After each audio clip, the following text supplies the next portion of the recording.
Hello friends welcome back. आप लोगों का फिर से स्वागत है आपका अपने चैनल फार्मा कैप्सूल के अंदर। तो फ्रेंड्स, जैसे कि हमारा फार्मा मार्केटिंग मैनेजमेंट की वन शॉट रिवीजन सीरीज चल रही थी, जिसकी हम फर्स्ट यूनिट कवर कर चुके हैं। आज हम आगे फ्रेंड्स इसकी यूनिट 3 के ऊपर। यूनिट 3 का नाम है फ्रेंड्स प्रमोशन।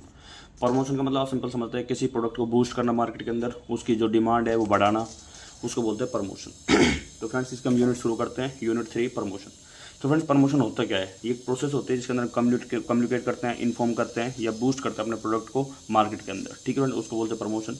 अब मेथड कौन कौन से होते हैं प्रमोशन के लिए? फ्रेंड्स, प्रमोशन के हम मेथड यूज़ करते हैं, वो सब उसके अंदर अलग अलग मेथड होते हैं, जिसके अंदर हमारा जो फर्स्ट मेथड है फ्रेंड्स वो आता है, एक सेकंड फ्रेंड्स, जो फर्स्ट मेथड है फ्रेंड्स वो आता है हमारा पर्सनल सेलिंग। यानी पर्सनल सेलिंग के अंदर क्या होता है? डायरेक्ट इंटरेक्शन एमआर और डॉक्टर के थ्रू, एमआर की डॉक्टर से करी जाती है, उसके थ्रू हम सेलिंग करते हैं। या मोस्ट इफेक्टिव भी होता है ये हमारा जो पर्सनल सेलिंग होता है, और बिल्ड करता है रिलेशन को फ्रेंड्स। इसके बाद है एडवर्टीजमेंट। एडवर्टाइजिंग क्या होता है? पेड मेथड होता है, नॉन पर्सनल मेथड होता है, यानी कि सबको एडवर्टाइज किया जाता है, किसी की पर्सनल नहीं होता ये। इसके बाद आते हैं फ्रेंड्स मेथड्स। इसके अंदर कौन कौन से होते हैं एडवर्टीजमेंट के अंदर? टीवी हो गया, न्यूज़पेपर हो गया, या एड्स वगैरह हो गए, ये सब आता है हमारा एडवर्टाइजिंग के अंदर। इसके बाद आता है हमारा सेल प्रमोशन। सेल्स प्रमोशन कैसे करते हैं फ्रेंड्स? फ्री सैंपल देते हैं हम, डिस्काउंट देते हैं, बोनस पैक देते हैं, या गिफ्ट वगैरह प्रोवाइड करते हैं, जो हमारा होता है सेल प्रमोशन के अंदर आता है फ्रेंड्स। इसके बाद आता है हमारा friends public relation. Public relation क्या होता है फ्रेंड्स? पॉजिटिव इमेज बनाना पब्लिक के अंदर, या स्पॉन्सरशिप प्रोवाइड करना पब्लिक को, वो आता है हमारा पब्लिक रिलेशन के अंदर। इसके बाद आता है हमारा डायरेक्ट मार्केटिंग। डायरेक्ट मार्केटिंग क्या होता है? डायरेक्ट मेल या फिर मैसेज करके या न्यूज़ लेटर के थ्रू हम इन्फॉर्म करते हैं अपने अपने प्रोडक्ट के बारे में, उसको बोलते हैं डायरेक्ट मार्केटिंग। इसके बाद आता है ऑनलाइन। ऑनलाइन आपको पता ही है भाई, यूट्यूब वगैरह जो अलग अलग प्लेटफॉर्म है, इंस्टाग्राम हो गया, यूट्यूब हो गया, एटसेट्रा के द्वारा हम जो भी प्रमोशन करते हैं अपने प्रोडक्ट का, उसको बोलते हैं ऑनलाइन प्रमोशन। तो फ्रेंड्स, ये हमारी शॉर्ट रिवीजन सीरीज आपको पता ही है, तो हम इसमें शॉर्ट में सारे टॉपिक कवर कर रहे हैं। बाकी आपको ये इसके अंदर हर एक टॉपिक कंप्लीट डिटेल मिलेगा, जैसे कि आपको एग्जाम के अंदर कोई भी क्वेश्चन ना छूटे। थोड़ा फास्ट इसलिए पढ़ा रहा हूँ ताकि आपका कम टाइम में पूरा कवर हो जाए और एग्जाम में आप अच्छे से लिख के आ सकें। इसके बाद आता है फ्रेंड्स हमारे डिटर्मिनेंट्स ऑफ प्रमोशन मिक्स। यानी कि कौन कौन से डिटर्मिनेंट होता है जो प्रमोशन के अंदर हमारा फैक्टर का वाला रोल प्ले करते हैं। तो फ्रेंड्स, इसके अंदर कौन कौन से आते हैं? Factor that decide which promotional tool should be used and in what promotion. यानी कि हमको कौन सा प्रमोशनल टूल है वो यूज़ करना है और वो कितना यूज़ करना है, उसको बोलते हैं डिटर्मिनेंट्स ऑफ प्रमोशनल मिक्स। इसके अंदर कौन कौन से फैक्टर आते हैं फ्रेंड्स? जैसे प्रोडक्ट का टाइप हो गया, जैसे ओटीसी वगैरह, या फिर हमारा प्रिस्क्रिप्शन हो गया, टारगेट मार्केट कौन सी हो गई, या प्रोडक्ट लाइफ साइकिल कैसी है, budget availability, strategies, regulatory policies जैसे एफडीए वगैरह हो गई। इसके अंदर कंपनी का ऑब्जेक्टिव क्या है, ये सब आता है हमारा डिटर्मिनेंट्स ऑफ प्रमोशनल मिक्स के अंदर फ्रेंड्स। इसके बाद आता है फ्रेंड्स हमारा प्रमोशनल बजट। अब प्रमोशनल बजट के अंदर क्या होता है फ्रेंड्स? हमको प्रमोशन करना है तो उसके लिए कुछ बजट भी होगा, कुछ पैसे भी लगेंगे, तो वो सब आता है हमारा प्रमोशन बजट के अंदर। इसके अंदर क्या आता है friends? Amount of budget spend on promotion. Promotion के ऊपर हमको कितना बजट स्पेंड करना है, वो आता है हमारा प्रमोशन बजट के अंदर।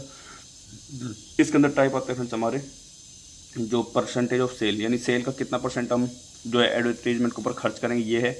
या फिर हम कॉम्पिटिटिव पार्टी, जो हमारा कॉम्पिटिटर है वो कितना स्पेंड कर रहा है उतना ही हम स्पेंड करें। जैसे spend what competitor are spending, यानी कॉम्पिटिटर जो भी दूसरी कंपनी वो कितना स्पेंड कर रही है एडवर्टीजमेंट पे, उतना ही हम स्पेंड करें। इसके बाद आता है ऑब्जेक्टिव। ऑब्जेक्टिव के ऊपर करें, जैसे सेट ऑब्जेक्टिव, पर्टिकुलर ऑब्जेक्टिव बनाते, जैसे भाई इतने टारगेट के ऊपर हमारी इतना प्रोडक्ट सेलिंग के ऊपर हम इतना एडवर्टीजमेंट पे खर्च करेंगे etcetera.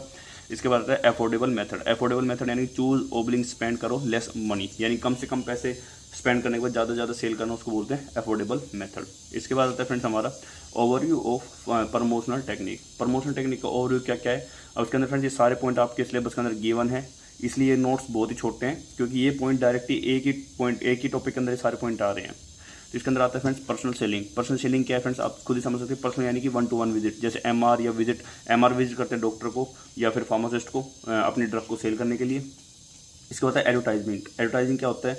Mail use for OTC product. OTC product के लिए हम एडवर्टाइजिंग यूज़ करते हैं, ठीक है फ्रेंड्स। इसके बाद आता है डायरेक्ट मेल। डायरेक्ट मेल क्या होता है? सेंडिंग लेटर या फिर updates online direct on mails वगैरह के ऊपर, ठीक है। इसके बाद जर्नल्स। जर्नल्स क्या होता है? एडवर्टीजमेंट या फिर ड्रग मोनोग्राफ बनाना, उसके थ्रू हम इन्फॉर्म करते हैं अलग अलग ड्रग के बारे में। इसके बाद सैम्पलिंग, यानी प्रोडक्ट प्रोवाइड करते हैं हम, जैसे फार्मासिस्ट या फिर डॉक्टर्स को फ्री ड्रग के सैंपल्स को, ठीक है फ्रेंड्स। इसके बाद है रिटेलिंग। रिटेलिंग क्या होता है? जो फार्मासिस्ट रिटेलिंग के अंदर क्या होता है? सेल्फ डिस्प्ले करना या फिर डिस्काउंट देना या स्कीम देना, जो हमारे फार्मासिस्ट होते हैं, रिटेल फार्मासिस्ट, उनको। इसके बाद आता है फ्रेंड्स हमारा मेडिकल एग्जीबिशन। मेडिकल एग्जीबिशन क्या आता है? ट्रेड फेयर वगैरह लगाना या एग्जीबिशन करना, उनके अंदर अलग अलग ड्रग की एग्जीबिशन करना या उसके बारे में इन्फॉर्मेशन करने के लिए अलग अलग जो भी इवेंट वगैरह ऑर्गेनाइज करना, वो सब आता है हमारा मेडिकल एग्जीबिशन के अंदर। इसके बाद आता है पब्लिक रिलेशन। पब्लिक रिलेशन क्या होता है फ्रेंड्स? इंटरव्यू या फिर जो पॉजिटिव इमेज है कंपनी की, ब्रांड वैल्यू, वो सब माइंड के अंदर क्रिएट करना, उसको बोलते हैं पब्लिक रिलेशन बनाना। ठीक फ्रेंड्स, इसके अंदर हम जो है online tool, online promotional technique for OTC product, यानी कि ओटीसी प्रोडक्ट होते हैं हमारे, जैसे ये ओटीसी प्रोडक्ट है, इनको हम सेल करने के लिए ऑनलाइन टूल है वो कौन कौन से यूज़ करते हैं friends, online promotional technique for OTC product. इसके अंदर क्या आता है फ्रेंड, टूल आते हैं कौन से, सोशल मीडिया के अंदर, जैसे ads, email, YouTube, blog, Instagram, Facebook etcetera. इसके बाद आता है हमारा मैसेज डायरेक्टली के अंदर, जैसे व्हाट्सएप के ऊपर हमने डायरेक्टली किसी प्रोडक्ट को प्रमोट करा कि भाई आप इस प्रोडक्ट को खरीद, जैसे आपके व्हाट्सएप पे भी कभी मैसेज डायरेक्टली कंपनी के थ्रू आते होंगे। इसके बाद आता है must follow ethical promotional guideline, यानी कि अगर हम जो भी प्रमोशन की टेक्निक यूज़ करें, जो भी हमने पढ़ा है प्रमोशन के अलग अलग टेक्निक के बारे में, हम कोई सी यूज़ करें उसके अंदर हमको एथिकल प्रमोशन करना है, यानी कोई भी अनएथिकल या फिर कोई भी गलत चीज़ें प्रमोट नहीं करनी है। जो लीगल है, जो सही तरीके से प्रमोशन होना चाहिए उसी तरीके से प्रमोट करना है। कोई भी एडिक्टेड ड्रग हो गई या कोई भी साइकोट्रोपिक सब्सटेंस हो गया उसकी एडवर्टीजमेंट हम नहीं कर सकते, ठीक है फ्रेंड्स, क्योंकि वो सब हमारे गवर्नमेंट के अगेंस्ट आते हैं। तो ये होता है हमारा टोटल जो चैप्टर सेकंड है, यूनिट थर्ड है प्रमोशन। तो फ्रेंड्स ये शॉर्ट रिवीजन सीरीज थी प्रमोशन चैप्टर की, ठीक है फ्रेंड्स। हमारी इसी साथ ही प्रमोशन चैप्टर खत्म होता है। अब हम जल्दी लेकर आएंगे फार्मास्यूटिकल मार्केट मैनेजमेंट का यूनिट 4, जो हमारी जिसके अंदर 2 चैप्टर आएंगे, pharmaceutical market channel, promotional sales representative. ठीक है फ्रेंड्स, जब तक आप चैनल को सब्सक्राइब कर लीजिए and thank you for us connecting with pharma capsule.